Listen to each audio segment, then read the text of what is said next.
फिर पुलिस वाले लेके गया, फिर थोड़ा सा बेहोश हो गया था, फिर होश आया मुझे।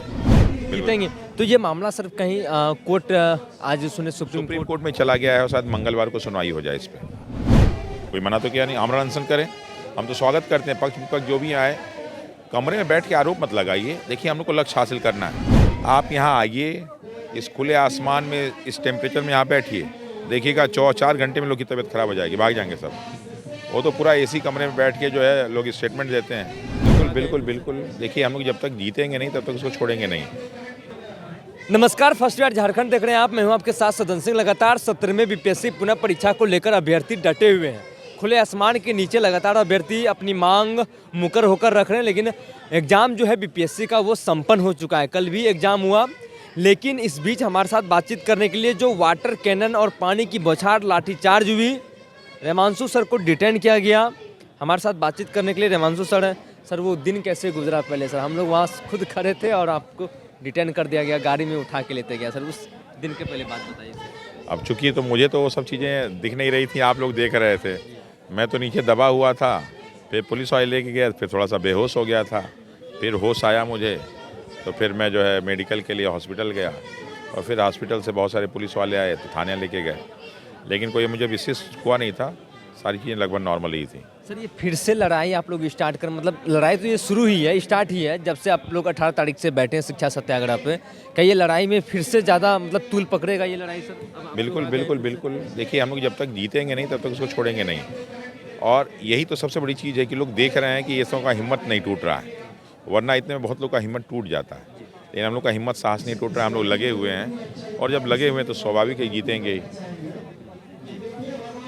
जीतेंगे तो ये मामला सर कहीं कोर्ट आज सुने सुप्रीम कोर्ट में चला गया है और शायद मंगलवार को सुनवाई हो जाए इस पर। और हो सकता है सुनवाई हो तो स्टे लग जाए, क्योंकि जो हमें जानकारी मिली है शायद 15 जनवरी तक ये लोग जो है रिजल्ट लाने के मूड में है। सर, कानून के आप थोड़ा सा मतलब हैं, आपका पकड़ भी है, क्योंकि आप खुद लॉ प्रोफेशन से हैं, दिल्ली यूनिवर्सिटी से आपने लॉ किया है।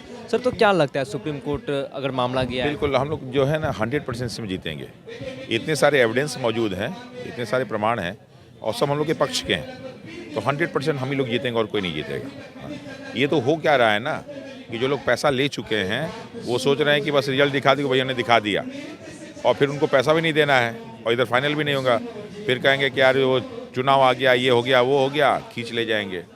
तो इसमें फंसेगा पैसा जो लोग दिए हुए हैं, वरना मैक्सिमम सीटों की खरीद फरोख्त तो लगता है हो चुकी है। इसीलिए बार बार आनन फानन में जो बीपीएससी सजा काम कर रही है। सर, कल भी जो प्रश्न पत्र का लेवल था, सर आप भी देखोगे क्योंकि आप एक शिक्षक हैं। सर, कल का जो प्रश्न पत्र का लेवल था, कहा यह गया कि बीपीएससी इतने इतिहास में अब तक ऐसी इतनी निम्न स्तर का क्वेश्चन नहीं पूछा था। सर, जब बीपीएससी चेयरमैन ऐसे ही निम्न लोग टीचरों से मिलते हैं जो ग्रुप डी की पढ़ाई करते हैं, और उनसे सजेशन लेते हैं कि बीपीएससी का पेपर कैसा बनेगा, तो पेपर तो ऐसे ही बनेगा। जिन वो कहते हैं कि यूपीएससी स्पेशलिस्ट को बुलाए थे, पता नहीं कौन से यूपीएससी स्पेशलिस्ट है, मुझे तो लगता है कि वो कोई ग्रुप डी का भी एग्ज़ाम नहीं दिए होंगे। तो उन लोग जो बीपीएससी का भी नहीं मालूम, उससे पेपर बनवाया जा रहा है, तो ऐसे ही पेपर बनेंगे। पेपर में तो ऐसा है कि 2023 की जनगणना, 2023 में जनगणना कहाँ हुई, सन 2000 के पहले के क्वेश्चन से पूछे गए, पता नहीं कहाँ से, किताब भी उसके पास कोई कायदे की नहीं थी। बिहार के सबसे फेमस जिला कौन सा जहाँ लीची हो, ये सब सर ये सब पागलपन का क्वेश्चन, नॉनसेंस। पता नहीं वो टीचर कैसे थे, उन टीचरों को पकड़ के जो है फांसी की सजा दे देनी चाहिए, जो बिहार को बर्बाद करने में लगे हुए हैं। वो जो क्वेश्चंस बनाए, इस तरह क्वेश्चंस बनने चाहिए। और भी बीपीएससी का जहाँ पे एसडीएम और डिप्टी एसपी के लिए हो रहा है, ये सारा का सारा जो है, जो पेपर का स्तर और जो उनका कार्यप्रणाली दिख रहा है, ये बहुत सारी सीटें बिक चुकी हैं। कुछ लोग 13 वाले बड़े शांत बैठे हुए थे कि हमारा तो हो जाएगा, अब उनको 4 का पेपर देख के लग गया कि अब उनका होने वाला नहीं है। सर, नॉर्मलाइजेशन का अब मसला जो है, अब अभ्यर्थी में ये भी नाराज़गी है कि कहीं ना कहीं अब नॉर्मलाइजेशन होना है, क्योंकि 13 दिसंबर को भी एग्जाम हुए, 4 जनवरी को एग्जाम बिल्कुल बिल्कुल, उन्होंने स्केलिंग की बात कही है। Scaling is a form of normalization, और सुप्रीम कोर्ट ने ऑलरेडी कह दिया कि अगर आपने एग्जाम शुरू कर दिया तो उसके नियम को बदल नहीं सकते, तो ये स्केलिंग कहाँ से लेते आएंगे? सर, स्केलिंग की बात हुई सर, क्योंकि आप सर यूपीएससी बीपीएससी के अभ्यर्थी को पढ़ाते, सर स्केलिंग तो यूपीएससी वो कहाँ मेंस में होता है सर, ये ऑब्जेक्टिव। दरअसल क्या होता है कि स्केलिंग क्या होता है कि जब डिफरेंट टाइप के सब्जेक्ट हो, तब सेम सब्जेक्ट में स्केलिंग नहीं होता, और यहाँ तो जीएस सेम सब्जेक्ट है, तो स्केलिंग का तो संभव ही नहीं।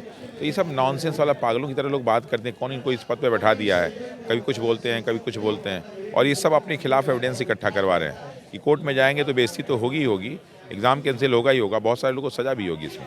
सर, लगातार विपक्ष सवाल खड़े कर रहे हैं कि प्रशांत किशोर आए हैं, अभ्यर्थियों के ऊपर लाठीचार्ज, आपका भी बयान सर सामने आया था, अब फिर आप भी फिर से इस आंदोलन में आए? तो हम कह रहे वो भी लोग भी आ जाएं, कौन मना किया है? आए रात में जो है खुले आसमान के नीचे सोएं, कोई मना तो किया नहीं, आमरण अनशन करें, हम तो स्वागत करते हैं। पक्ष विपक्ष जो भी आए, कमरे में बैठ के आरोप मत लगाइए। देखिए हम लोग को लक्ष्य हासिल करना है, लक्ष्य हासिल करने के लिए हम कुछ भी कर सकते हैं। हम तो उनको कह रहे हैं स्वागत है, आइए आप गांधी की मूर्ति के नीचे बैठिए, कौन रोका है आपको? आपके लिए 2-4 वैनिटी बैन हम लोग रखवा देंगे, कौन सी दिक्कत है? लेकिन आइए तो।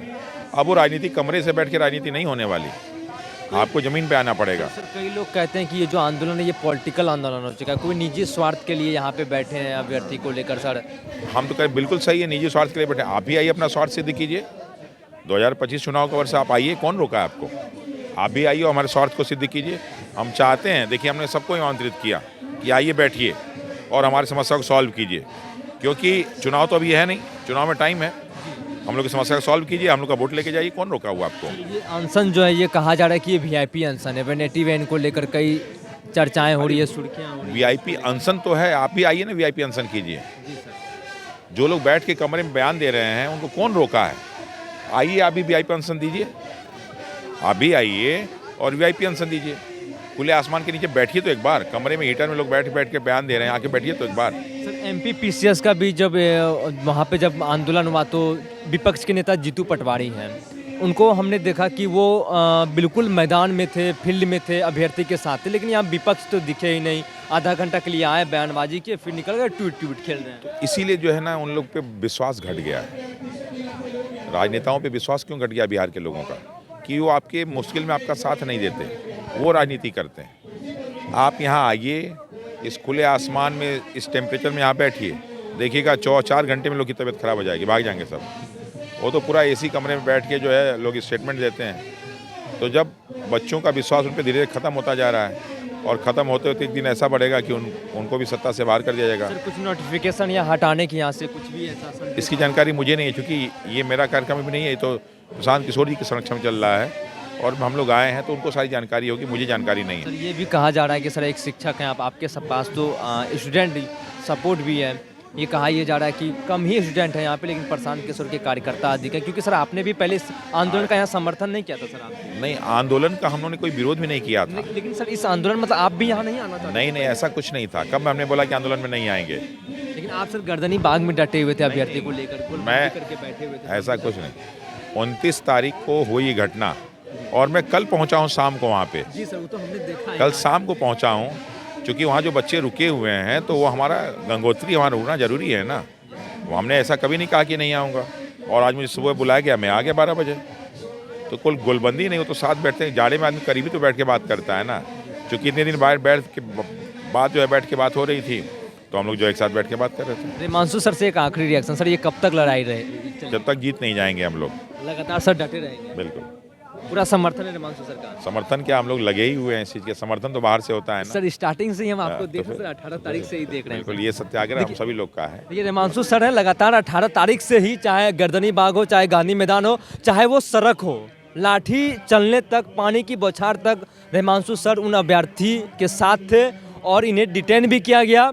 और उसके बाद आज जो है धरना स्थल पर भी पहुंचे, कल शाम को भी पहुंचे। लगातार इन्होंने साफ तौर पर कह दिया, जब तक ये लड़ाई नहीं जीतेंगे ये हमारी लड़ाई जारी रहेगी। मामला कोर्ट पहुंचा है, सुप्रीम कोर्ट पहुंचा है, अब हम लोग को न्यायालय पे ही पूर्णतः विश्वास है, और न्यायालय से जो हम लोग के ही पक्ष में फैसला आएगा। रेमांशु सर ने ये क्लियर कर दिया है कि लगातार ये लड़ाई जारी रहेगी, जब तक न्याय नहीं मिलेगा तब तक ये लड़ाई और इन्होंने प्रश्न पत्र को लेकर भी बड़ी सवाल कहा। इन्होंने कि जो ग्रुप डी के जो शिक्षक हैं जो तैयारी करवाते हैं उनसे क्वेश्चन सेट करवाते हैं, आखिर आयोग चाहती क्या है? इतना स्तर नीचे गिरा दी है बीपीएससी। क्या ये वन लाइनर वाले जो अभ्यर्थी हैं, जो स्टूडेंट हैं, क्या वो बिहार को चलाएंगे? क्या वो अधिकारी बनेंगे? तमाम बात पर हमने बातचीत किया रेमांशु सर से। आगे की अपडेट के लिए बनी रहिए फर्स्ट यार झारखंड पर। मैं शशांक पटना। भारतीय जनता पार्टी का सदस्य बनने के लिए 8800002024 पर मिस्ड कॉल करें। निवेदक Bharatiya Janata party Bihar. Panorama group, जो सोचता है वो करता है। ये लो मुंह मीठा करो, आज मैंने अपना जॉब छोड़ दिया, अब हम पूर्णिया वापस जाएंगे। जॉब छोड़ दिया है? मतलब ये घर कैसे चलेगा? हम करेंगे क्या? और माँ बाबूजी क्या बोलेंगे? इसलिए मैं एक और मिठाई का डब्बा लाया। अपने बिजनेस के लिए लोन अप्रूव हो गया। अरे लोन अप्रूव हो गया वो तो ठीक है, लेकिन पूर्णिया में हम रहेंगे कहाँ? अपना घर भी तो नहीं है वहाँ। इसलिए तो एक और मिठाई का डब्बा अलग से लाया हूँ। हमने पूर्णिया में घर ले लिया है, पूर्णिया के ई होम्स पैनोरमा में। पूर्णिया में पैनोरमा ग्रुप लेकर आए हैं ई होम्स पैनोरमा। बड़ा घर, आलीशान जिंदगी और अत्याधुनिक सुविधाओं के संग। अरे अरे, अब क्यों मुंह मीठा करवा रही हो? क्योंकि हम घर वापसी जो कर रहे हैं। घर वापसी की खुशी पूर्णिया में ई होम्स पैनोरमा के संग। E homes panorama, luxurious lifestyle redefined.